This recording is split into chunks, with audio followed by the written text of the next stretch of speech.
நினைவுக்குரிய சகோதரர்களே, தாய்மார்களே, சகோதரிகளே, உலமாக்களே, அல்லாஹ் ஜல்ல ஜலாலுஹு அம்ம நவாலுஹு அவனுடைய அளப்பெரும் அருள்தான் நம்மை எல்லாம் இந்த உலகத்தில் முஸ்லிம்களாக அல்லாஹ் படைத்திருக்கிறார். உலகத்தில் அல்லாஹ்வால் ஏற்றுக்கொள்ளப்பட்ட ஒரே ஒரு மார்க்கம் இந்த இஸ்லாமிய மார்க்கம் மாத்திரம்தான். அல்லாஹ் குர்ஆனில் சொல்கிறான், இன்னத்தீன இன்தல்லாஹில் இஸ்லாம்.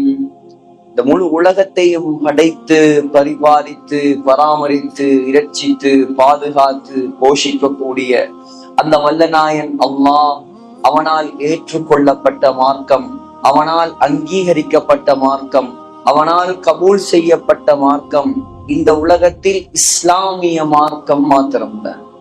وَمَن يَبْتَغِي غَيْرَ الْإِسْلَامِ دِينًا فَلَن يُقْبَلَ مِنْهُ. யார் இஸ்லாம் அல்லாத வேற ஒரு மார்க்கத்தை தன்னுடைய மார்க்கமாக தேர்ந்தெடுத்துக் கொள்கிறாரோ, அல்லாஹ் சொல்கிறான், فَلَن يُقْبَلَ مِنْهُ. அவரிடம் இருந்து அந்த மார்க்கம் அல்லாஹ்விடம் ஏற்றுக்கொள்ளப்படாது. وَهُوَ فِي الْآخِرَةِ مِنَ الْخَاسِرِينَ. கியாமத்துடைய நாளை அவர் கைசேதமடைவார், நஷ்டமடைவார் என்பதாக அல்லாஹ் சொல்கிறார். ஆகையால் முஸ்லிம்களாகிய நாம் நமக்குரிய கண்ணியம், நமக்குரிய மதிப்பு, மரியாதை எல்லாமே இந்த மார்க்கத்தை எடுத்து நடப்பதில் தான் அல்லாஹ் வைத்திருக்கிறார். வேற எதிலும் கிடையாது. நம்முடைய பணத்தாலோ நம்முடைய பலத்தாலோ பதவியாலோ நமக்கு மதிப்பை அல்லாஹ் தரவில்லை.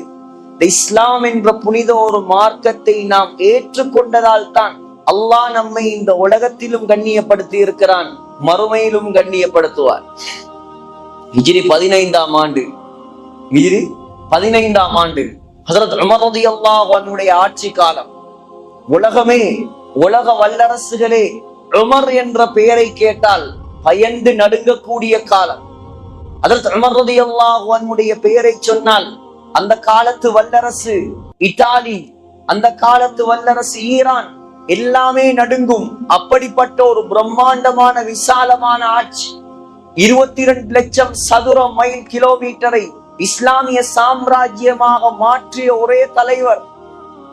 எந்த ஒரு யுத்தத்துக்கும் தன்னுடைய வரலாற்றிலே, ஆட்சி வரலாற்றில் எந்த ஒரு யுத்தத்துக்கும் செல்லாமலே, யுத்த களத்துக்கு இறங்காமலே முழு உலக மக்களையும் கவர்ந்த ஒரு தலைவர். சகோதரர்களே, பலஸ்தீன் முஹம்மது ஸல்லல்லாஹு அலைஹி வஸல்லம் உடைய ஆட்சியில் பலஸ்தீன் ஸல்லல்லாஹு அலைஹி வஸல்லம் உயிரோடு இருந்த காலத்தில் முஸ்லிம்களின் கரத்தில் கிடைக்கவில்லை. அதற்கு பின்னால் அபூபக்கர் ரலியல்லாஹு அன்ஹு உடைய ஆட்சியில் பலஸ்தீன் முஸ்லிம்களுக்கு சொந்தமாக ஆகவில்லை. ஹஜ்ரத் உமர் ரலியல்லாஹு அன்ஹு உடைய ஆட்சியில் தான் அல்லாஹ் பலஸ்தீனை முஸ்லிம்களுடைய காலடியில் கொண்டு வந்து கூட்டினான். சகோதரர்களே, ஹஜ்ரத் உமர் ரலியல்லாஹு அன்ஹு அபூ உபைதா ரலியல்லாஹு அன்ஹு உடைய தலைமையில் படையை அனுப்பி வைக்கிறார்கள் பலஸ்தீனுக்கு. பலஸ்தீனுடைய மஸ்ஜிதுல் அக்ஸாவுடைய பாதிரிகள், அந்த நேரம் கிறிஸ்தவர்களுடைய கையில் தான் பலஸ்தீன் இருந்தது, ஜெருசலம் இருந்தது.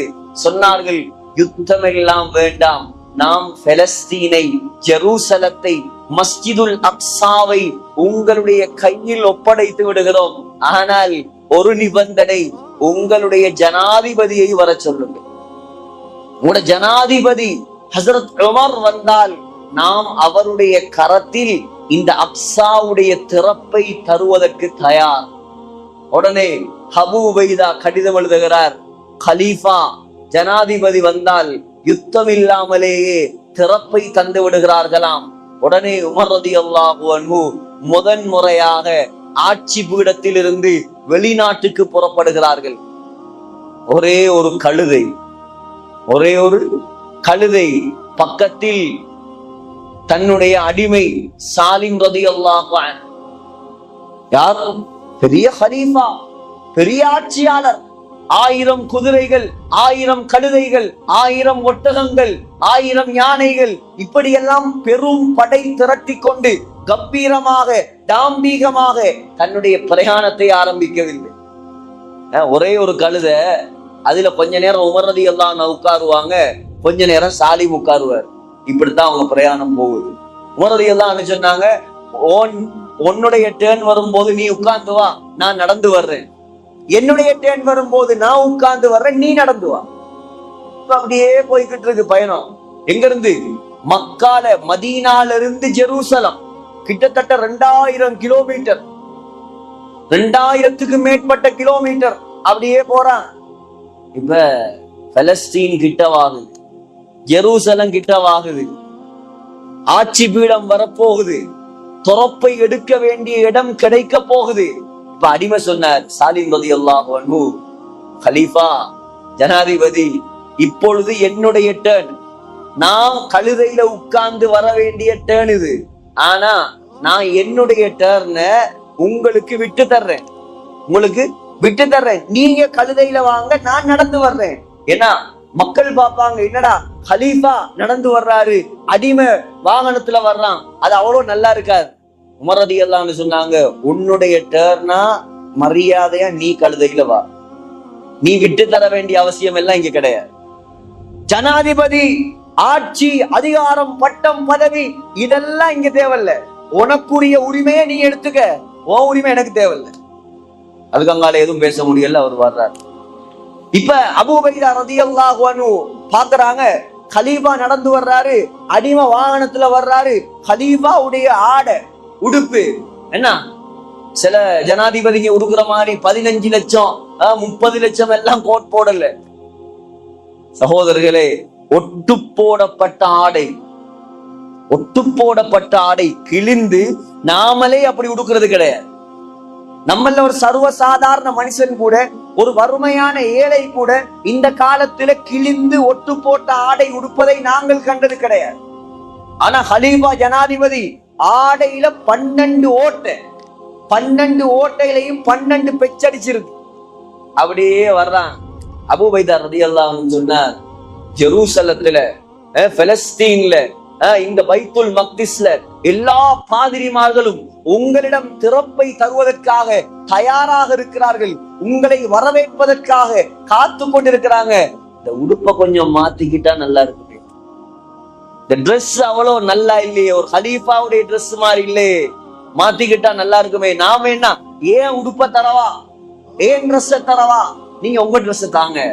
உமர் ரலியல்லாஹு அன்ஹு சொன்னாங்க, முறைச்சி பார்த்துட்டு சொன்னாங்க, அபூ உபைதா, இதை நீ இல்லாமல் வேற யாராவது சொல்லி இருந்தால் வாழ்க்கையில மறக்க முடியாத தண்டனை நான் தந்திருக்கேன். இன்னா குன்னா அதல்ல கௌமின் ஃபஅஸ்ஸன அல்லாஹு பில் இஸ்லாம். உமர் ரலியல்லாஹு அன்ஹு சொன்ன வசனம் முழு உலக முஸ்லிம்களும் தங்கத்தால் எழுதி தன்னுடைய நெற்றியில் வைத்து பாதுகாக்க வேண்டிய வசனம் அது. முஸ்லிம் எங்கெங்கயோ கண்ணியத்தை தேடுறான், எங்கெங்கயோ மதிப்பை தேடுறான், எங்கெங்கயோ மரியாதையை தேடுறான். உமர் ரலியல்லாஹு அன்ஹு சொன்னாங்க, அபூ உபைதா, நாங்கெல்லாம் கேவலமான மக்களாக இருந்தோம். முஸ்லிம் ஆண்களே, முஸ்லிம் பெண்களே, இதை நன்றாக விளங்கிக் கொள்ளுங்கள். யாருக்கு இஸ்லாம் இல்லையோ அவருக்கு எந்த கண்ணியமும் கிடையாது. நாம் எல்லாம் கேவலமானவர்களாக இருந்தோம். இஸ்லாம், அல்லாஹ் இஸ்லாத்தின் மூலமாக தான் எங்களை கண்ணியப்படுத்தினார். அல்லாஹ் எங்களுக்கு கண்ணியத்தை தந்தது இந்த இஸ்லாத்தின் மூலம். அபூ உபைதா, அபூ உபைதா, நன்றாக விளங்கிக் கொள். எப்பொழுது முஸ்லிம்கள்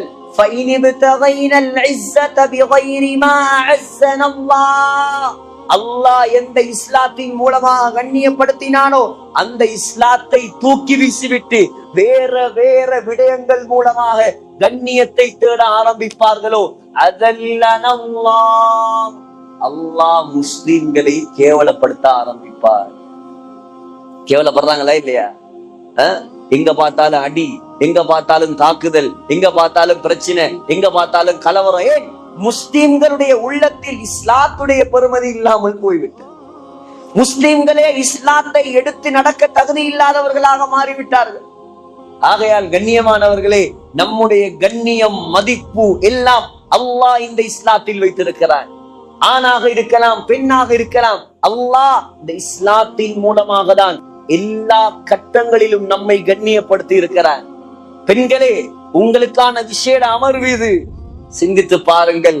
இஸ்லாம் வருவதற்கு முன்னால், ஸல்லல்லாஹு அலைஹி வஸல்லம் இந்த உலகத்துக்கு நபியாக வருவதற்கு முன்னால், குர்ஆன் இறங்குவதற்கு முன்னால் பெண்களுடைய நிலை இந்த உலகத்தில் எவ்வாறு இருந்தது? பெண்களுக்கு ஒரு மதிப்பு இருந்ததா? மரியாதை இருந்ததா?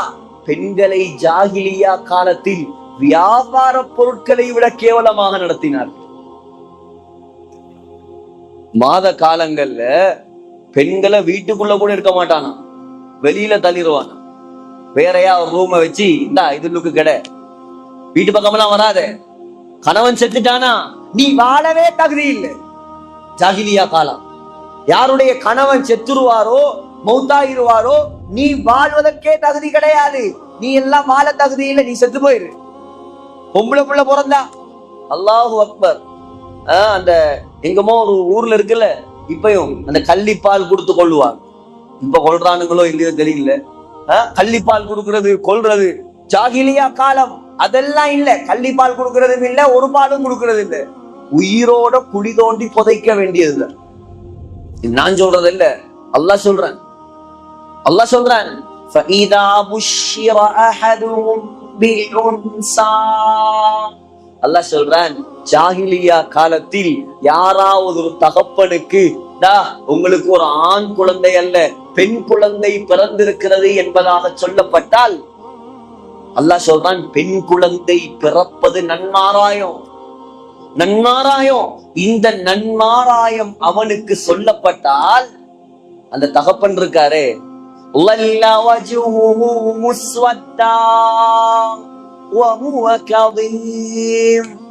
கோவத்தால அந்த தகப்பனுடைய முகம் கருப்பாக மாறிவிடும். அல்லாஹ் சொல்றேன். இப்ப உள்ள வாப்பாமாரு ஆம்பளை பிள்ளைகளை விட பெண் குழந்தைகளோட இரக்கமா இருக்கிறான். இப்ப உள்ள வாப்பாமாரோட ஆண் குழந்தைகளை விட பெண் குழந்தைகள் இரக்கமா இருக்கிறாங்க. ஏன்? அந்த பெண்ணோட அவ்வளவு மஹப்பத் எங்கிருந்து வந்தது? பெண்கள் விளங்க வேண்டும். இஸ்லாத்தின் மூலமாக அல்லாஹ் போட்ட மஹப்பத். உங்களை ஒரு படைப்பாகவே அவன் மதிக்கல, உங்களை ஒரு மனுஷனா கூட மதிக்கல. நீங்க உலகத்துல வாழ்றதுக்கே தகுதி இல்ல, இப்படித்தான் வச்சிருந்தான். உங்களுக்கு கண்ணியத்தை தந்தது இஸ்லாம். அந்த இஸ்லாத்தை ஒரு நாளும் கேவலப்படுத்திடாது. அந்த இஸ்லாத்துடைய சட்டங்களை ஒரு நாளும் மதிக்காமல் மிதித்து விடாதீர்கள்.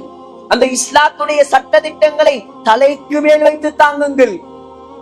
உங்களுக்கு உலகத்துல வாழும் தகுதியை தந்ததே இஸ்லாம் தான். அதை கல்வில் ஆழமாக பதிய வையுங்கள். பெண்களே, அல்லாஹ் சொல்றான், பொம்பளை புள்ள கிடைச்சிருக்கா, அப்படியே முகமெல்லாம் கருப்பா மாறி கோபத்தால துடிப்பானா, வீட்டை விட்டு வெளியே வர மாட்டான், சமூகத்துக்கு தலை காட்ட மாட்டானா. பொம்பளை புள்ள கிடைச்சிருக்கு, கேவலம் எனக்கு உண்டாயிட்டு. பொம்பளை புள்ள பிறந்த வாப்பா தலை காட்ட மாட்டாராம் சமூகத்துல, வீட்டுக்குள்ள ஒளிஞ்சிருப்பாரு. யோசிப்பானா, கேவலத்தோட இந்த புள்ளைய நான் வளர்க்கிறதா, அல்லது இந்த புள்ளைய உயிரோடு குழி தோண்டி புதைப்பதா? புனிதமான ஹராம், மஸ்ஜிதுல் ஹராம் உங்களுக்கு தெரியும். நாம இந்தியால செஞ்சி கோட்டையில ஹரத்துல தொழும் நன்மையை எடுக்க வேண்டும் என்றா, ஹரத்துல 2 ரக்காத் தொழுற நன்மை நமக்கு இந்தியால கிடைக்கணும்னா நாங்க 1 லட்சம் ரக்காத் இங்க தொழுவோம். இங்க 1 லட்சம் ரக்காத்து நாங்க தொழுதாதான் அங்க 2 ரக்காத் தொழுற நன்மை கிடைக்கும். செஞ்சியில சென்னையில ஒரு மரத்துடைய இலையை வெட்டினா பாவம் கிடைக்குமா? கிடைக்க. செஞ்சியில ஒரு புல்ல நாங்க வெட்டினா பாவம் கிடைக்குமா? கிடைக்காது. ஒரு மரத்தை வெட்டினா பாவம் கிடைக்குமா? கிடைக்காது. செஞ்சியில இருந்து மண் எடுத்துட்டு சென்னைக்கு போனா அல்லது விழுப்புரத்துக்கு போனா பாவம் கிடைக்குமா? கிடைக்காது. ஆனால் சகோதரர்களே, ஹரம் எந்த அளவுக்கு புனிதம் என்றால், ஹரத்துடைய எல்லையிலிருந்து மண்ணை எடுத்துக்கொண்டு வெளிநாட்டுக்கு செல்ல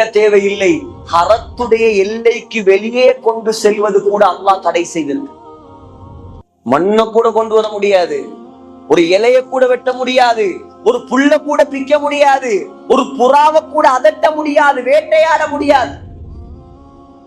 எப்படி 1,00,000 நன்மையோ ஒரு மடங்கு, ஒரு நன்மைக்கு ஒரு மடங்கு 1,00,000 மடங்கோ, அதே போல பாவமும் பல மடங்கா கிடைக்கும். அப்படியான புனிதமான ஹரத்துல சகோதரர்களே, அந்த ஜாஹிலியா காலத்துல என்ன செஞ்சான் தெரியுமா? நான் ஹரத்தை சுத்தி 4-5 ஊர் இருக்கு.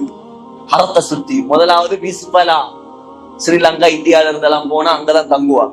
2வது அஜியாது, அங்கால கஸ்ஸா, அங்கால சுபைகான்னு ஒரு ஊர் இருக்கு. 84ஆம் நம்பர் கேட், 84ஆம் நம்பர் கேட்டுக்கு பக்கத்துல அடையாளப்படுத்தி வைத்திருக்கிறாங்க வரலாற்று ஆசிரியர்கள். அல்லாஹு அலம்.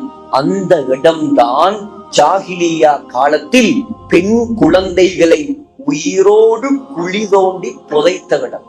எங்க? இந்தியால அல்ல, இலங்கையில அல்ல, ஹரம் ஷரீப்.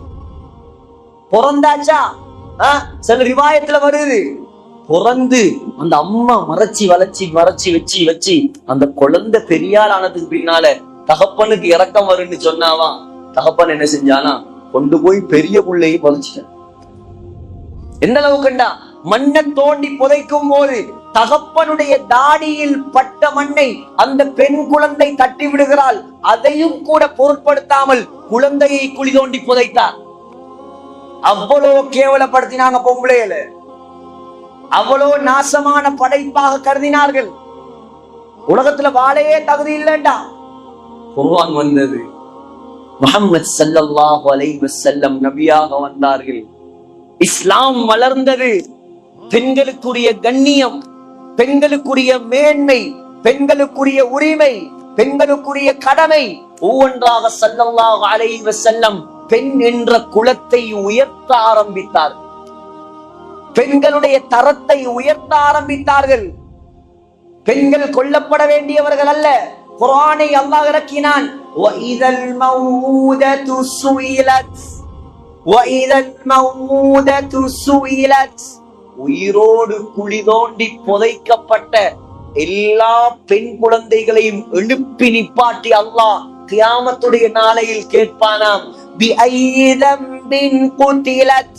என்ன பாவம் செஞ்சதுக்காக ஒன்ன கொலை செஞ்சான்? அல்லாஹ் இறக்கினார். சகோதரர்களே, முதலாவதாக அல்லாஹ் இந்த உலகத்தில் இஸ்லாத்தை ஏற்றுக்கொள்ளக்கூடிய பாக்கியம் ஒரு ஆணுக்கு நசீபாக்கவில்லை. அல்லாஹ் முதலாக இந்த உலகத்தில் இஸ்லாத்தை கபூல் செய்யும் பாக்கியத்தை ஒரு பெண்ணுக்கு தான் அல்லாஹ். யாரு? ஹதீஜா ரலியல்லாஹு அன்ஹா. முதலாக இஸ்லாத்துக்காக உயிர் தியாகம் செய்யும் பாக்கியத்தை அல்லாஹ் ஒரு ஆணுக்கு கொடுக்கவில்லை, சுமையா என்ற ஒரு பெண்ணுக்கு தான் அல்லாஹ் கொடுத்தார். குர்ஆன்ல அல்லாஹ் சூரத்துர் ரிஜால், ஆண்கள் என்பதாக ஒரு சூறாவை அல்லாஹ் இறக்கவில்லை. ஆனால் குர்ஆன்ல அல்லாஹ் 3வது பெரிய சூறாவாக சூரத்துன் நிசா, பெண்கள் என்பதாக அல்லாஹ் ஒரு சூறாவை இறக்கி வைத்திருக்கிறார். ஹஜ்ரத் ஈசா அலைஹிஸ்ஸலாம் உலகத்தில் அல்லாஹ்வால் படைக்கப்பட்ட அற்புதமான ஒரு நபி. அற்புதம். எந்த ஒரு ஆணுடைய துணையும் இல்லாமல், எந்த ஒரு ஆணுடைய தீண்டுதலும் இல்லாமல் அல்லாஹ்வுடைய குன் என்ற வார்த்தையின் மூலமாக அல்லாஹ் படைத்த ஒரு மனிதர். லேசானவர் அல்ல, லேசானவர் அல்ல. அல்லாஹ் சொல்றான், ஈசா அலைஹிஸ்ஸலாம் பிறவி குருடர் மீது தன்னுடைய கையை வைத்தால் அவனுக்கு பார்வை வந்தது. ஈசா அலைஹிஸ்ஸலாம் தோல் நோய் உள்ளவர்கள், தொழுநோய் உள்ளவர்கள், குஷ்டரோகம் உள்ளவர்கள், எங்க பார்த்தாலும் டெர்மடாலஜிஸ்ட், அதா இதா, உடம்பெல்லாம் அரிப்பு சொறி. சகோதரர்களே, ஈசா அலைஹிஸ்ஸலாம் எப்படிப்பட்ட ஒரு டெர்மடாலஜிஸ்ட் என்றால், ஈசா அலைஹிஸ்ஸலாம் தோல் நோய் உள்ளவர்களுடைய உடம்பின் மீது தன்னுடைய கையால் தடவினால் அல்லாஹ் உடனடியாக அந்த நோயை இல்லாமல் ஆக்கிவிடும். இதெல்லாம் குர்ஆன். வயுபரியுல் அக்மஹ வல் அப்ரஸ. 3வது அற்புதம் என்ன தெரியுமா? ஈசா அலைஹிஸ்ஸலாம் வயுஹில் மௌதா பிஇذனில்லாஹ். ஒரு ஜனாசாவை பார்த்து எலும்பு ஜனாசாவுக்கு உயிர் வந்து எழுப்பி நிக்குமா. இந்த ஈசா அலைஹிஸ்ஸலாத்துடைய வரலாறை பேசுவதற்கு அல்லாஹ் 2 பெண்களுடைய வரலாறை அல்லாஹ் பேச. முதலாவது ஈசா அலைஹிஸ்ஸலாத்துடைய தாய், 2வது ஈசா அலைஹிஸ்ஸலாத்துடைய பாட்டி உம்மம்மா. நம்ம ஊர்ல உம்மம்மான்னு சொல்லுவாங்க, இங்க என்ன சொல்றாங்களோ தெரியல, பாட்டிம்பாங்களே. அம்மாவுடைய அம்மாவை நம்ம ஊர்ல உம்மம்மான்னு சொல்லுவாங்க. அப்பாவுடைய அப்பா இருக்காரு, அவரை தான் நம்ம ஊர்ல அப்பாண்டுவாங்க. வாப்பாவுடைய வாப்பா இருக்காரு, அவருக்கு தான் அப்பா, அப்பாக்கு வாப்பாண்டுவாங்க. அதனால குழம்பிக்கலாதீங்க, சந்தேகம்னா கேட்டுக்கல. அப்ப ஈசா அலைஹிஸ்ஸலாத்துடைய பாட்டி உம்மம்மா, இலங்கை பாசையும் கொஞ்சம் நீங்க படிச்சுக்கல தானே வேணும், அப்பதான் அங்க வந்தா உதவியா இருக்கும். பாட்டி என்ன செஞ்சாங்களாம், தன்னுடைய வயிற்றில் குழந்தை இருக்கும் பொழுது உலகத்துல உள்ள எல்லா பெண்களுக்கும் முன்னுதாரணம், குழந்தை வயிற்றுல இருக்கும் போது ஒரு பெண் எப்படி நடந்து கொள்ள வேண்டும், தான் கற்பிணியாக இருக்கும் பொழுது ஒரு பெண் என்ன நியத்து வைக்க வேண்டும், அல்லாஹ் படிச்சு தரலாம் குர்ஆன்ல. ஈசா அலைஹிஸ்ஸலாத்துடைய உம்மம்மா யார்? ஹன்னா, இம்ரானுடைய மனைவி. கற்பிணியாக இருக்கும் பொழுது செய்த துஆவை அல்லாஹ் குர்ஆனில் சொல்கிறான். குழந்தை ஆம்பளை புள்ளனாலே யோசிக்கிறது, என் புள்ள பிறந்தா அவன் பெரியாராய் நல்ல பணம் காசெல்லாம் சம்பாதிச்சு நான் மகாராணி மாதிரி காலுக்கு மேல காலை போட்டு உட்கார்ந்து சாப்பிடணும். இது அதிகமானவங்கட ஆசை. பரவாயில்லை. ஆனா சகோதரர்களே, குழந்தை வயிற்றில் இருக்கும் பொழுது உங்கள் மனைவிமாருக்கு கற்றுக் கொடுங்கள். பெண்களை விளங்கிக் கொள்ளுங்கள், எப்படி நியத்து வைக்க வேண்டும். என்னுடைய வயிற்றில் இருக்கும் குழந்தையை நான் அல்லாஹ்வுடைய மார்க்கத்துக்காக நான் அர்ப்பணிப்பேன். அல்லாஹ் உங்களோட பரம்பரையை வீணாக்க மாட்டான். அல்லாஹ் உங்களோட பரம்பரையை தழைத்து ஓங்க செய்வான். அந்த தாய் சொல்றா, இஸ் காலத் இம்ராத்து இம்ரான் ரப்பி யா அல்லாஹ் இன்னி நான் நதர்து லக உனக்காக நேர்ச்சை செய்து விட்டேன். மா ஃபீ பத்னி முஹர்ரரா, என் குழந்தை, என் வயிற்றில் இருக்கக்கூடிய புள்ள, ஆம்பளை புள்ள இன்ஷா அல்லாஹ் பிறந்தா யா அல்லாஹ் அந்த ஆம்பளை குழந்தைய மஸ்ஜிதுல் அக்ஸாவுக்கு நான் வக்ஃப் பண்ண போறேன். இம்ரான் வாழ்ந்தது எங்க? மரியம் அலைஹிஸ்ஸலாம் வாழ்ந்தது எங்க? மரியம் அலைஹிஸ்ஸலாத்துடைய தாய் குடும்பம் இம்ரானுடைய பரம்பரை வாழ்ந்தது எங்க? சுலைமான் அலைஹிஸ்ஸலாம், ஈசா அலைஹிஸ்ஸலாம், ஜக்கரியா அலைஹிஸ்ஸலாம், யஹ்யா அலைஹிஸ்ஸலாம், தாவூத் அலைஹிஸ்ஸலாம், அவ்வளவு பேரும் வாழ்ந்தது பலஸ்தீன். மக்காவுக்கு வராத நபிமார் இருக்கிறான், மதீனாவுல காலடி வைக்காத நபிமார் இருக்கிறான், பலஸ்தீன்ல காலடி வைக்காத ஒரு நபி இந்த உலகத்தில் கிடையாது. அதைத்தான் ரத்த பூமியா மாத்திட்டு இருக்கிறான். அல்லாஹ் இன்ஷா அல்லாஹ் நிச்சயமாக விடிவு காலத்தை உண்டாக்குவான். நமக்கு அவசரம், எப்படா எப்படா எப்படா. அல்லாஹ் ஒரு நாள் வைத்திருக்கிறான்.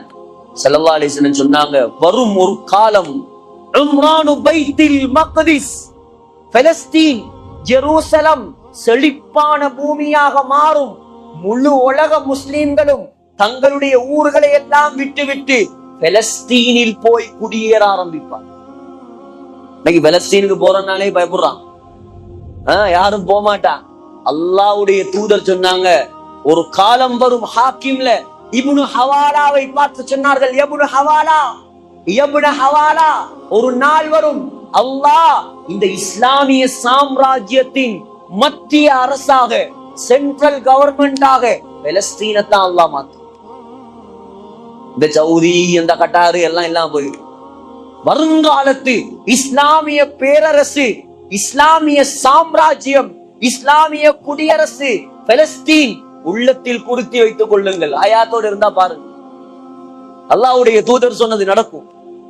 சகோதரர்களே, அந்த பலஸ்தீன் மண்ணில இருந்து, அந்த ஜெருசலத்துல இருந்து, அக்ஸாவுடைய எல்லையில இருந்து அந்த தாய் துஆ செய்றா, யா அல்லாஹ் என் குழந்தைய இந்த புனிதமான முதலாவது கிப்லாவாகிய பைத்துல் மக்திஸுக்கு, மஸ்ஜிதுல் அக்ஸாவுக்கு ஹிதுமத்துக்காக நான் நேர்ந்து வச்சிட்டேன். யா அல்லாஹ் அவர் தீனுடைய பணி செய்யட்டும்.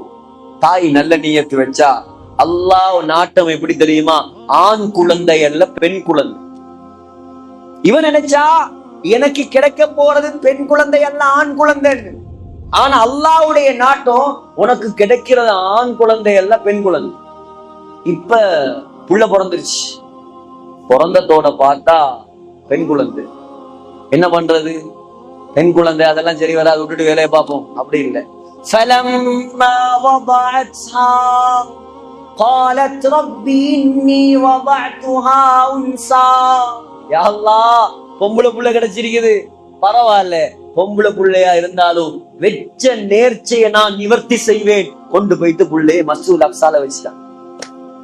மஸ்ஜிதுல் அக்ஸாவில் வைக்கப்பட்ட பெண் குழந்தை முதலாவது என்ன செஞ்சா, அந்த பெண் குழந்தை பிறந்தவுடன் மரியம் அழகான பேர் வைத்தாள். தாயுடைய கடமை அல்லாஹ் சொல்லிட்டாராம். புள்ள பெக்கிறது, வளர்க்கிறது, படிப்பை கொடுக்கறது மட்டும் இல்லைங்க. சில பெண்கள் நினைச்சிட்டு இருக்கிறாங்க, எப்படி தெரியுமா? நாங்க துணி துவைக்கிற மெஷின், சோறாக்குற ரைஸ் குக்கரு, குழந்தை வளர்க்கிற ஆயா, இப்படித்தான் எல்லாரும் நினைச்சிட்டு இருக்காங்க. ஆனா தாய் என்பது ஒரு தசாப்தத்தை உருவாக்கக்கூடியவர். நமக்கு முன்னாள் வாழ்ந்த இஸ்லாமிய தாய்மார்கள் ஒரு குழந்தையை பெற்றெடுக்கவில்லை, ஒரு கம்யூனிட்டியை உருவாக்கியவர். ஈசா அலைஹிஸ்ஸலாத்துடைய உம்மம்மா பாருங்க எப்படி விரந்தத்தோட சொன்னா, மரியம், நான் பேர் வைக்கிறேன் மரியம். அழகான பெயர். 1500 2000 வருடங்களுக்கு முன்னால் ஆரம்பித்த அந்த பெயர் இஹ்லாஸோட வச்சதால இன்னைக்கும் வருதா இல்லையா?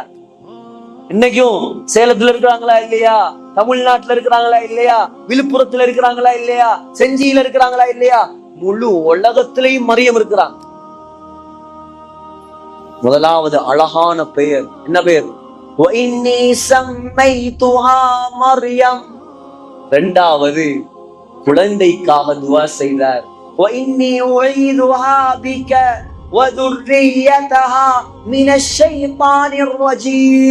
யா அல்லாஹ், உனக்காக கஷ்டப்பட்டு நேர்ந்து வச்சு பெற்றெடுத்த புள்ள, இந்த புள்ளையையும் இந்த புள்ளையுடைய பரம்பரையையும் நீ ஷைத்தானை விட்டு பாதுகாப்பாயாக. தீனோட வாழ்ந்தார், நல்ல நீயத்தில் குழந்தை பெற்றார், அழகான பெயர் வைத்தார், குழந்தைக்கு ஷைத்தானை விட்டும் பாதுகாப்பு கொடுத்தார், அல்லாஹ்வை பொறுப்பு சாட்டினார், கொண்டு போய் மஸ்ஜிதுல் அக்ஸாவில் விட்டார். அல்லாஹ் அந்த குழந்தையை வளர்ப்பதற்கு நியமித்தவர் யார் தெரியுமா? உலகத்தில் அல்லாஹ்வால் அனுப்பப்பட்ட உயர்ந்த நபி ஜக்கரியா அலைஹிஸ்ஸலாம். பாருங்க, ஜக்கரியா அலைஹிஸ்ஸலாம் வயது முதிர்ந்த நபி, முடியெல்லாம் வெள்ளையாயிருச்சு, மனைவி மலடாக மாறிவிட்டால், குழந்தை பெற்றுக்கொள்ற பாக்கியமே கிடையாது, ரொம்ப வயசு. சரி, இந்த பிள்ளையாவது வளர்த்துக்குவோமே அப்படின்னு வந்தான். இப்ப ஜக்கரியா அலைஹிஸ்ஸலாம் பொறுப்படுத்தாங்க. அவர்கள் தான் பொறுப்படுத்தார்கள், அவர்கள் தான் வளர்த்தார்கள். மரியம் அலைஹிஸ்ஸலாம் வளர்ந்தது எங்க தெரியுமா? மஸ்ஜிதுல் அக்ஸாவுடைய மூளையில அல்ல, மஸ்ஜிதுல் அக்ஸாவுடைய மெஹராபுல. மெஹராபு பள்ளிவாசலுடைய பிரதம பகுதி, அந்த மெஹராபுல தான், மஸ்ஜிதுல் அக்ஸாவுடைய மெஹராபுல தான் மரியம் அலைஹிஸ்ஸலாம் வளர்ந்து வர்றாங்க. வளர்ந்து வந்து இப்ப ஒரு கன்னியாக, குமரியாக மாறிட்டாங்க. பாருங்க அந்த தாயுடைய துஆ எப்படி வேலை செய்து. இப்ப ஜக்கரியா அலைஹிஸ்ஸலாம் ஒரு நபி, ஒரு நாள் வர்றார்.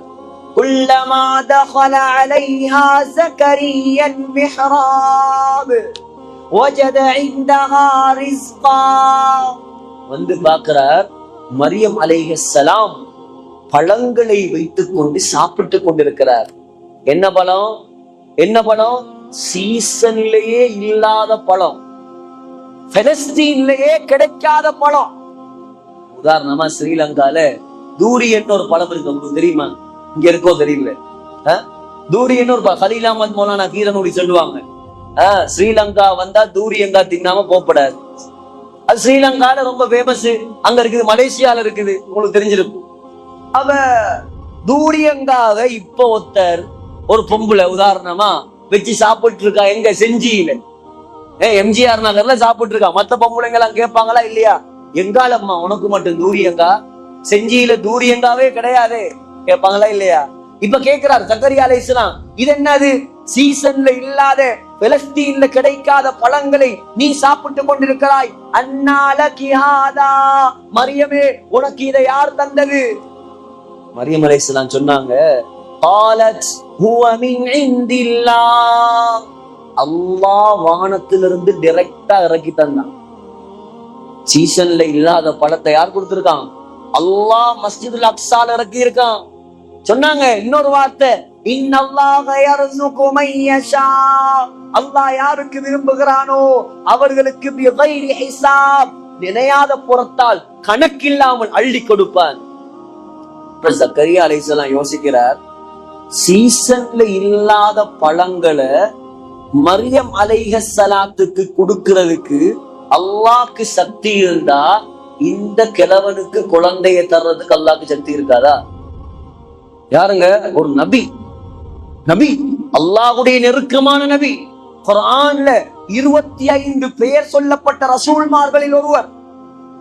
இந்த தாய் ஒழுங்கா நியத்து வச்சா, ஒழுங்கா பெத்தெடுத்தா, நல்ல பெயர் வைத்தா, நல்லவரிடம் வளர்க்க கொடுத்தா, வளர்க்க கொடுத்தவர் யோசிக்கிற அளவுக்கு அவ அல்லாஹ்வோட உதவியை இறக்கிட்டான். இவர் யோசிக்கிறார், இந்த பொம்பளைக்கு வானத்துல இருந்து அல்லாஹ்வுக்கு பழங்களை கொடுக்க முடியும்னா ஏன் நமக்கு குழந்தை தரையல? ஹுனாலிக தஆ ஜக்கரியா ரப்பஹ், உடனே கையேந்தினா ஜக்கரியா அலைஹிஸ்ஸலாம் கையேந்தி சொன்னாங்களாம், ரப்பி ஹப்லி மின் லதுன்க ذُرِّيَّةً طَيِّبَةً இன்னக ஸமீஉத் துஆ. யா அல்லாஹ், உன்னுடைய புறத்தால் எனக்கு ஒரு குழந்தை பாக்கியத்தை தருவாயாக. இப்னு அப்பாஸ் ரலியல்லாஹு அன்ஹு, யாரு? தஃசீர் கலை வல்லுனர்களின் தலைவர், சொல்றார், ஜக்கரியா அலைஹிஸ்ஸலாம் துஆ கேட்கும் போது 120 வயசாம். எத்தனை வயசு?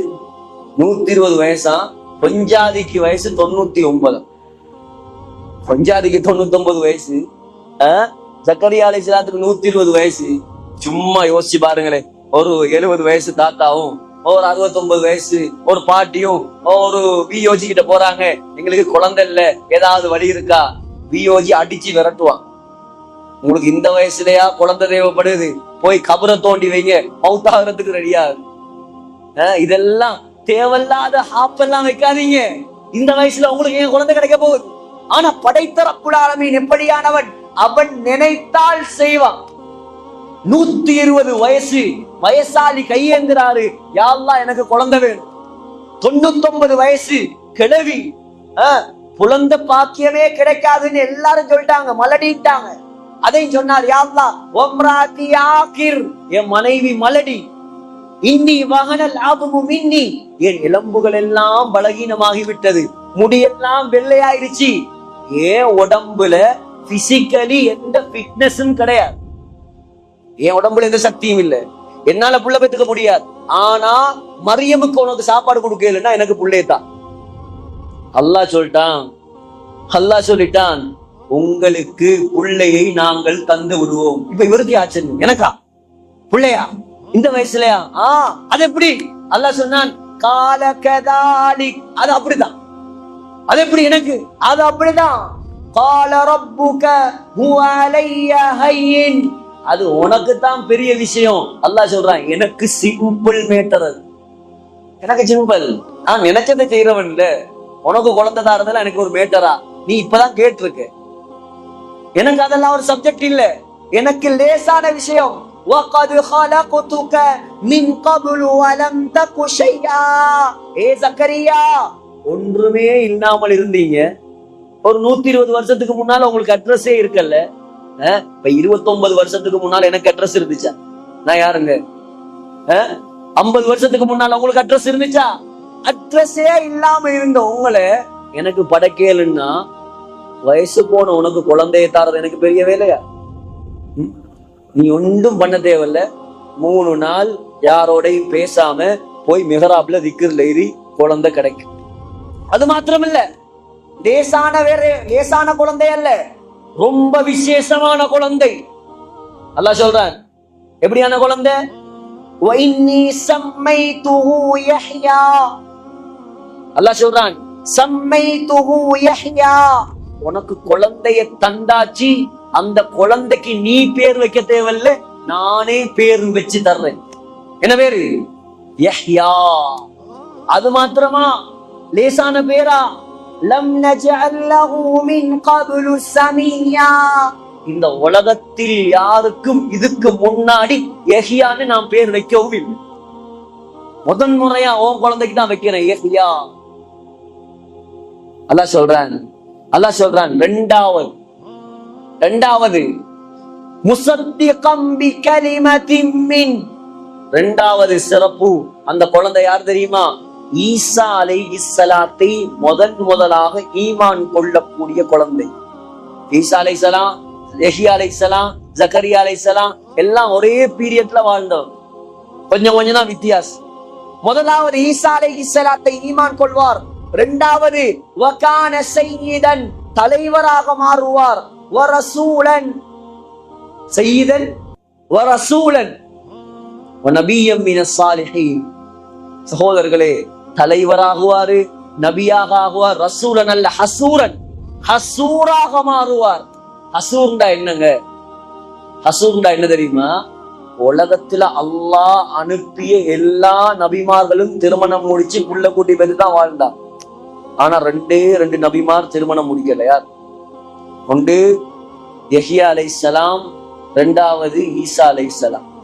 ஈசா அலைஹிஸ்ஸலாம் இன்ஷா அல்லாஹ் இறங்குவாங்களா இல்லையா? உலகம் அழியும் போது, மஹ்தி அலைஹிஸ்ஸலாம் வரும்போது, வந்ததுக்கு பின்னாடி டமஸ்கஸ்ல இருக்கக்கூடிய வெள்ளை மினாரால ஈசா அலைஹிஸ்ஸலாம் இரண்டாவது வானத்திலிருந்து மலக்குமாருடைய இறக்கையில் தொங்கிக் கொண்டு இறங்குவாங்க. முழு உலகமும் அதை பார்ப்போம். இறங்கினதுக்கு பின்னால, தஜ்ஜால கொன்னதுக்கு பின்னால, ஹஜ்ஜி செஞ்சு கல்யாணம் முடிச்சு குழந்தை கூட்டி எல்லாம் பெற்றதுக்கு பின்னாலதான் ஈசா அலைஹிஸ்ஸலாம் மௌத்தா போவாங்க. ஆனா யஹ்யா அலைஹிஸ்ஸலாம் திருமணம் முடிக்கல. ஏன்? அவர் ஹசூர். ஹசூருண்டா அல்லாஹ் அவரை எப்படி படைச்சிருந்தான்னா, உலமாக்கள் எழுதுறாங்க, ஒரு மலக்கை போல அல்லாஹ் படைத்திருந்தார். மலக்குக்கு என்ன இல்ல? திருமணம் தேவையா? பெண்ணாசை இருக்கா? பெண்ணுடைய ஆசை இல்லாமல், திருமணத்துடைய தேவை இல்லாமல் ஒரு மலக்கை போல அல்லாஹ் அவரை படைத்திருந்தார். யார துவாங்க? ஒரு பொம்பளை செஞ்ச துவா. ஒரு பொம்பளை அல்லாஹ் கிட்ட வச்ச நேர்ச்ச. அந்த பொம்பளைக்கு ஒரு புள்ள கிடைச்சு, அந்த புள்ளைக்கு வானத்திலிருந்து சாப்பாடு இறங்கி, அதை பார்த்த ஒரு நபி அல்லாஹ் கிட்ட துவா செஞ்சு, அந்த துவாவின் மூலமாக ஒரு தலைவர், ஒரு ஹசூரு, ஒரு முசத்திக்கு, இப்படிப்பட்ட கொள்கைகள் நிறைந்த ஒரு சங்கையான நபி அல்லாஹ் பரிசா கொடுத்த. பெண்கள் யோசிக்கணும் என்னத்த, இப்படி வரலாறு படைத்தவர்கள் தான் உலகத்தில் நபிமார்களின் தாய்மார்.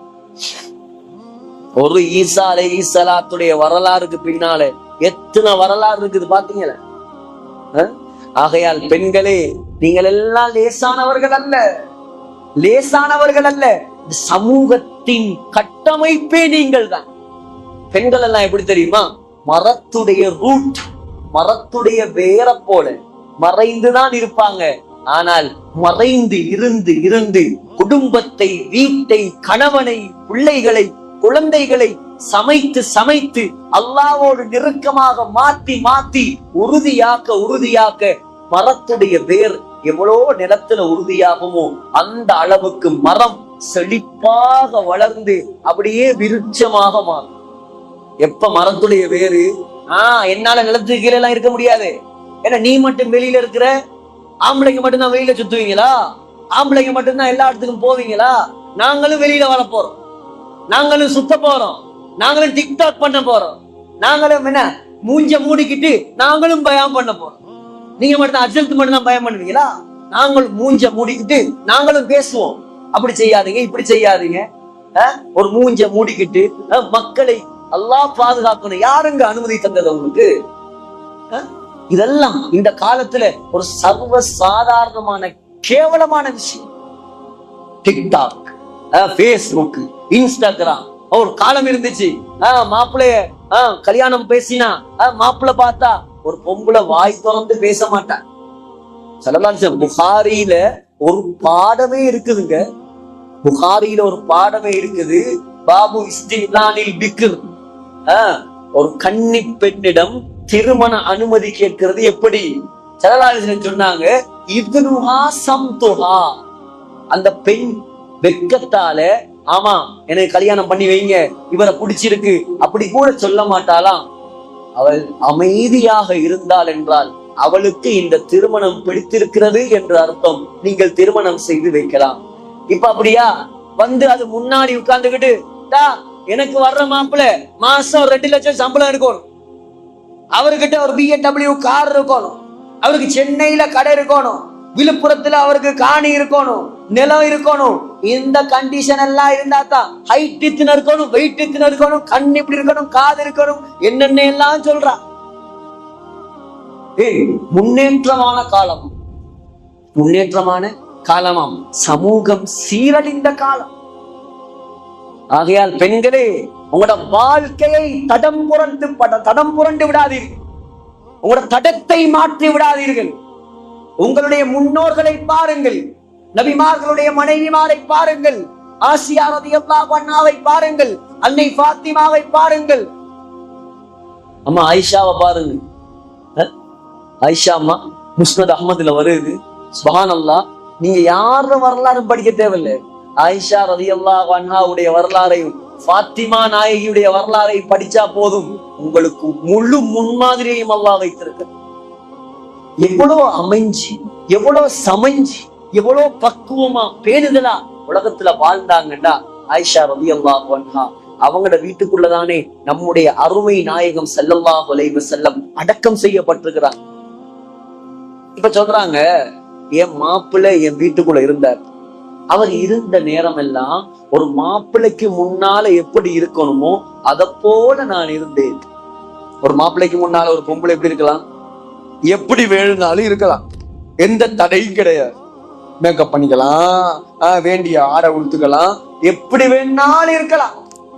2 வருஷம் 3 மாதங்களுக்கு பின்னால் என்னுடைய மாப்பிள்ளை, என்னுடைய கணவனுடைய கபருக்கு பக்கத்தில் இன்னொரு கபர் வந்தது. யாரு? அபூபக்கர் சித்திக் ரலியல்லாஹு அன்ஹு. அபூபக்கர் சித்திக் ரலியல்லாஹு அன்ஹு ஆயிஷா அம்மாக்கு யாருங்க? யாரு? வாப்பா. வாப்பாவுக்கு முன்னாடி கணவனுக்கு முன்னால் இருக்கிற மாதிரி இருக்க முடியாது. கொஞ்சம் மரியாதையோட, கொஞ்சம் டீசென்டோட தான் இருக்கணும். வாப்பா தகப்பனுக்கு முன்னாடி. தகப்பன் வந்த நாள்ல இருந்து ஒரு தகப்பனுக்கு முன்னாடி எப்படி இருக்கணுமோ அப்படித்தான் நான் அந்த கபரடி கிட்ட போவேன். யாரு? உயிரோட உள்ள தகப்பன் அல்ல, ஜனாசாவா கபருக்குள்ள இருக்கிறார். அவருக்கு முன்னாடி மார்க்க சட்டம் எடுத்து நடக்க வேண்டிய அவசியமே இல்லை, விரும்பின மாதிரி இருக்கலாம். தனி இருக்கிற பெண்ணு 10 வருடங்களுக்கு பின்னால் அபூபக்கர் ரலியல்லாஹு அன்ஹு அடக்கம் செய்யப்பட்டு 10 வருடங்களுக்கு பின்னால் அதுக்கு பக்கத்தில் இடம் கேட்டார். யாருங்க? உமர் ரலியல்லாஹு அன்ஹு. ஆயிஷா அம்மா விட்டு கொடுத்த இடம் தானே அது. உலகத்தின் சொர்க்கத்தை விட்டு கொடுத்தார். இன்னைக்கு கூட பிறந்த அண்ணன், தம்பி, அக்கா, தங்கச்சி வருஷமா சண்டை. என்ன? ஒரு இஞ்சி, ஒரு அடி நிலம், இதுக்காக கோட்டா ஏறான் இறங்குறான். கூட பிறந்த அண்ணனுக்கு, தம்பிக்கு, அக்காக்கு, தங்கச்சிக்கு விட்டு கொடுக்கறதுக்கு மனசு. ஆயிஷா அம்மா எத்தனை கோடி கொடுத்தாலும் பொறுமா. சொர்க்கம் சொன்னாங்களே, சொர்க்கம் இது, உலகத்துடைய சொர்க்கம் இது, ரௌதா. அங்க ஆயிஷா ரலியல்லாஹு அன்ஹா தனக்காக வைத்திருந்த இடத்தை விட்டு கொடுத்தாங்க. உமர் கேட்கிறாரா, என்ன விட அந்த இடத்துக்கு உமர் தகுதிதான், அவரை கொண்டு அடக்குங்க, நான் வீட்டை விட்டு வெளியே போறேன். வெளியே போயிட்டாங்க, அடக்கியாச்சு. சொல்றாங்க, என்னைக்கு உமர் என்னுடைய வீட்டுக்குள் வந்தாரோ அன்றிலிருந்து முஸ்னத் அஹ்மதில் வருகிறது, மா தகல்துஹு இல்லா வ அன மஷ்தூதத்துன் பிஸ்யாபி. என்னை முழுமையாக மறைத்து ஃபேஸ் கவர் பண்ணாமல் நான் ஒரு நாளும் அந்த கபரடிக்கு போனது கிடையாது. யாருங்க? கபர்ல இருக்கிற அந்நிய ஆணுக்கு முன்னாடி தன்னை முழுமையாக மறைத்து கொண்ட தாய். இப்ப உள்ள ஆயிஷாவுடைய நிலைமை என்ன? இப்ப உள்ள பாத்திமாவுடைய நிலைமை என்ன? எல்லாம் கேள்விக்குறியா மாறி போயிருக்கு. ஆகையால் பெண்களே, நீங்கள் லேசான படைப்பல்ல. பெண்களே, உங்களோட கடமை உடுப்பு கழுவுறதும் சோறாக்குறதும் துணி துவைக்கிறதும் மட்டுமல்ல, அதெல்லாம் மேலதிகமான விஷயம். பெண்களே, உங்களோட கடமை கணவனை சந்தோஷப்படுத்துவது மாத்திரமல்ல, உங்களுடைய கடமை உங்களுக்கு அல்லாஹ் பொறுப்பாக அமானிதமாக தந்த பிள்ளைகள், குழந்தைகள், கணவன், இவர்களுக்கு தீனை வழங்குவது, இவர்களுக்கு மார்க்கத்தை கொடுப்பது, இவர்களுக்காக நீங்கள் அல்லாஹ்வை பயந்து இந்த உலகத்தில் வாழ்வது, அல்லாஹ்வுடைய சட்டங்களை எடுத்து நடப்பது, அந்நிய ஆண்கள் மஹ்ரம் பேணி நடப்பது, இது உங்களுடைய தலையாய கடமை.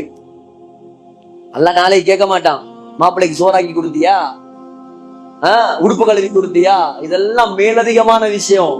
அல்லாஹ் முதலாவது கேட்க போறான், தீனை பத்தி கேட்க போறான், தொழுகையை பத்தி கேட்க போறான். உங்களோட போன்கள் கொஞ்சம் சிந்திங்க. நாங்க நாளைக்கு மௌத்தா போனா இந்த போன், அல்லாஹு அக்பர், ஒரு காலம் மகரிபுக்கு பின்னால தாய்மார்களுடைய சத்தம் வீடுகள்ல குர்ஆன் ஓதுற சத்தம் கேட்கும். இப்ப என்னன்னா சைத்தானுக்கு முன்னாடி போய் குந்திருக்காங்க. 7 மணிக்கு ஒரு சைத்தான், 7:30 ஒரு சைத்தான், 8:30 ஒரு சைத்தான், 9 மணிக்கு ஒரு சைத்தான். அதுல ஒரு சைத்தான்ல காட்டுவான் மாமியாவும் மருமகளும் சண்டை பிடிப்பது எப்படி. அடுத்த சைத்தான்ல காட்டுவான் மருமகளை திட்டம் போட்டு கொலை செய்வது எப்படி. 3வது சைத்தான்ல காட்டுவான் கணவனையும் தாயையும் பிரிப்பது எப்படி. அதை பார்த்துட்டு இது அது மாதிரி இங்க நடக்கும், அது மாதிரி நடக்கும். நடக்குதா இல்லையா? முழு சமூகம், இலங்கையில உள்ள, இந்தியால உள்ள முஸ்லிம் சமுதாயம் கெட்டு குட்டிச்சோராகி நாசமா போறதுக்கு அடிப்படை காரணம் இந்த சின்ன திரையும் பெரிய திரை. இதை யாரும் மறுக்க முடியாது. ஏரியா ஆஃப் வெல்கரிட்டி, அசிங்கத்துடைய கேவலத்துடைய ஏரியா இந்த சினிமா, இந்த சின்ன திரை. அவள் பணத்துக்காக காசுக்காக மேக்கப் பண்ணிட்டு நடிக்கிற நடிப்பெல்லாம் இவள் நிஜத்துல ரியல்ல செய்ய பார்க்க. வேடிக்கையா சொல்லுவாங்க, அவங்க அசரத்து ஒண்ணுதான், மாமியா மருமக சண்டை முத்தி போய் என்ன செஞ்சிட்டாங்களாம், கடைசியா மருமகன் மகன் மாப்பிள்ள கணவன் வீட்டுல இல்லாத நேரத்துல அந்த பொண்ணு அப்படியே ஒரு உலக்கையை எடுத்து மாமியாட கழுத்துல குத்தி, இப்ப மாமியா சக்கராத், உலக்கையால மாமியாவுடைய கழுத்து நசிச்சிட்டான். நசிச்சதோட மாமியாக்கு சக்கராத்து இப்ப கிளவி இழுத்துக்கிட்டு இருக்குது. இப்ப கணவன் வர்றான், வந்ததோட இந்த பொம்பளை ஓன்னு அழுகுதான். ஹலோ, மாமியா விழுந்துட்டாங்களே, அம்மா விழுந்துட்டாங்களே, இப்படி ஆயிடுச்சே, அம்மா கடைசி நிலைமையில இருக்கிறாங்களே, இப்படி எல்லாம் ஆயிடுச்சே, ஐயோ ஐயோ ஒரு நடிப்பா அந்த பொம்பளை போட்டுருச்சு. நல்லா ஆக்டிங். இப்ப இவனு கொஞ்சம், அவளோ இவனுக்கு மூளை பத்தாது. அப்படியா அப்படியா அங்க பொம்பள இந்த தாய் சக்கராத்துல இருந்த அந்த பொம்பளை அந்த கிழவி என்ன செஞ்சிச்சான், சாவுறதுக்கு முன்னாடி இவளை போட்டு கொடுத்துட்டான் சாவும். என்னால பேசத்தானே முடியாது. அந்த கிழவி என்ன செஞ்சான், கைய நீட்டி சொல்லிச்சான், உலகையே காட்டிச்சான், உலகையே காட்டிச்சான். அடுத்தது கழுத்தை காட்டிச்சான், அடுத்தது அந்த மருமகளை காட்டிச்சான். அப்பயும் இவனுக்கு படல, இவனுக்கு புரியல, என்ன சொல்றாங்க புரியல. இவன் கேட்டானா மனைவி கிட்ட, எங்க அம்மா என்ன சொல்லுது, கடைசியா ஏதோ சொல்லுது, என்ன உலக்கைய காட்டுது, கழுத்தை காட்டுது, அப்புறம் உன்னை காட்டுது, என்ன உங்களுக்கு இது கூட புரியலையா? நான் மௌத்தாக போறேன், கடைசியா உலக்க மாதிரி நிக்காம என் கழுத்துல இருக்கிற செயின் எடுத்து மருமகள் கலையில போடு, நான் சாவறதுக்கு முன்னாடி அதையாலும் செயின்டிச்சான். எப்படி? அத போல இன்னைக்கு என்னத்தை சொல்ல வரேன்னா, இந்த சினிமாக்களால சீரியாக்களால குடும்பமே குட்டிச்சோரா போய் நாசமா போயிடுச்சு. குழந்தைகளை பக்கத்துல வச்சுக்கிட்டு ஆன்னு வாயை பொழந்துகிட்டு பாக்குறது, அந்த குழந்தை எப்படிங்க உருப்படும்? அல்லாஹ்வையும் ரசூலையும் அல்லாஹ்வுடைய தூதருடைய வரலாறுகளையும் படித்து கொடுக்க வேண்டிய காலத்துல சினிமாவையும் சீரியலையும் காட்டினீங்கன்னா, நீங்க போய் மகரிபுக்கு பின்னால நீங்க சீரியல் டிவிக்கு முன்னால உட்கார்ந்தா அந்த குழந்தை என்ன செய்யும், அவன் ரூமுக்குள்ள போயிட்டு பேஸ்புக் பார்க்க ஆரம்பிச்சு, யூடியூப் பார்க்க ஆரம்பிச்சிருவான். அப்புறம் அவன் போன்ல நமக்கு தெரியாததெல்லாம் நமக்கு சொல்லி தர ஆரம்பிப்பான். ஆகையால் இதெல்லாம் லேசான விஷயம் அல்ல. சமூகத்தை அல்லாஹ்வை விட்டும் தூரமாக கூடிய ஆக முக்கியமான கருவிதான் இந்த டிவி, இந்த டிஷ் ஆண்டனா, இந்த போனு எல்லாம் அல்லாஹ்வுக்கு தூரமாக்குறது. அவசியமா பாவீங்க, அளவா பாவீங்க. அதான் கலித் அஹ்மத் கிரனூரி ரஹ்மத்துல்லாஹி அலைஹி திண்டுக்கல் யூசுபியாவுடைய முதல்வர் போனை காட்டி கேட்டாங்களாம், ஸ்மார்ட் போன் இத என்ன, இதுக்கு என்ன சொல்றது? சொன்னாங்களாம் அவசியமான சைத்தான். எப்படி? அவசியமான சைத்தான் தான், அதுல எந்த சந்தேகமும் இல்லை. ஆனா இது வச்சிருக்காம இருக்கவும் முடியாது, அது இல்லாம இருக்கவும் முடியல. தேவைதான், கால் பண்ணணும், தேவை இருக்குது, எல்லாருக்கும் அதுல தேவை இருக்குது. ஆனா நம்முடைய வாழ்க்கை 24 மணி நேரம் அதுல இல்லை. நம்முடைய வாழ்க்கை வேறு. நம்ம எவ்வளவு குர்ஆனை படிக்கணும். நம்முடைய முன்னோர்களை பாருங்க, ஆயிஷா நாயகிய பாருங்க, 2000க்கு மேற்பட்ட ஹதீஸ். ஆயிஷா ரலியல்லாஹு அன்ஹா இல்லைன்னா இன்றைக்கு இஸ்லாத்துல குடும்ப வாழ்க்கையுடைய சட்டமே. பெண்களுக்கு தன்னுடைய சொந்த சுத்த விஷயங்கள் சம்பந்தமான சட்டங்களே இப்ப தெரியாது. ஆகையால் பெண்களே, நீங்கள் உயர்ந்தவர்கள், சொந்தத்துக்குரியவர்கள், சொர்க்கத்துக்கு வழியை காட்டக்கூடியவர்கள். அதுவும் சிறப்பான இந்த செஞ்சியில் மாஷா அல்லாஹ் ஒரு அமைதியான, செழிப்பான, கண்ணியமான ஒரு ஊர். அல்லாஹ் பிறந்து வாழக்கூடிய ஒரு சந்தர்ப்பத்தை உங்களுக்கு தந்திருக்கிறான். நல்ல மக்கள், நல்ல பண்பு, நல்ல அரவணைப்பு, அன்பும் பண்பும் இரக்கமும் நிறைந்த ஒரு ஊர். சகோதரர்களே, மௌத்து வரைக்கும் அல்லாஹ் இந்த ஊரையும் கபூல் செய்யணும். இந்த ஊர்ல உள்ள ஆண்கள், பெண்கள் எல்லாரையும் கபூல் செய்யணும். ஆனால் உங்களிடம் நான் கடைசியாக கெஞ்சி கேட்டுக்கொள்ளும் விஷயம் என்ன தெரியுமா?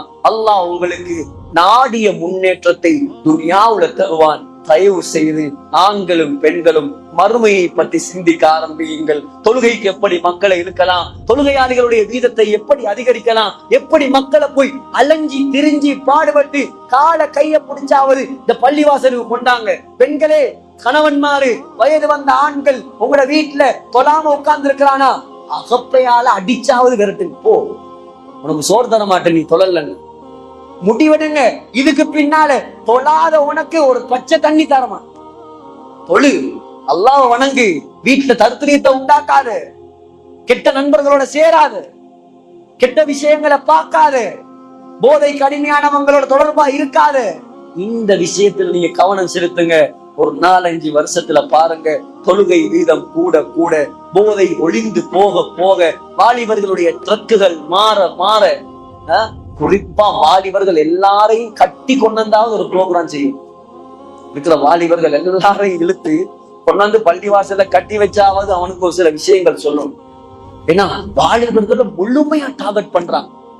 எப்படி பள்ளியை விட்டு தூரமாக்கலாம், எப்படி குர்ஆனை விட்டு தூரமாக்கலாம். ஆகையால் பெண்களே, ஆண்களே, அல்லாஹ் நம் அனைவரையும் பொருந்திக் கொள்ளணும். இன்ஷா அல்லாஹ் நீயத்து வைங்க. உங்களோட குழந்தைகள்ல ஒரு 4 பிள்ளையா 3 பிள்ளையா ஒண்டையா ஹாபிஸாக்குங்க, ஆலிமாக்குங்க. நீங்க மௌத்தா போனா உங்களுக்கு ஜனாசா தொழுவிக்கிறதுக்கு ஒரு குழந்தையாவது உருவாக்குங்க. உங்களுக்கு என்ன சொத்து செல்வம் இருந்தும், செஞ்சியில 100 ஏக்கர் இருந்தாலும் 1 ஏக்கர் கூட உங்க கபருக்கு வராது. உங்க வீட்டுல 1000 பவுன் தங்கம் இருந்தாலும் 1 கிராம் தங்கம் கூட உங்க கபருக்கு வராது. நீங்க உலகத்துல அல்லாஹ்வுக்காக என்னென்ன நல்லவர்கள் செய்றீங்களோ, என்னென்ன சதக்கா ஜாரியாக்கள் செய்றீங்களோ, அது மாத்திரம்தான் உங்க கபருக்கு வரும். இதை ஞாபகம் வைத்துக் கொள்ளுங்கள். நம்முடைய வாழ்க்கையை மாற்றுவோம், அல்லாஹ்வோடு நெருங்குவோம். எல்லாம் வல்ல அல்லாஹ் மனிதனுடைய பாவங்களை மன்னிப்பானா.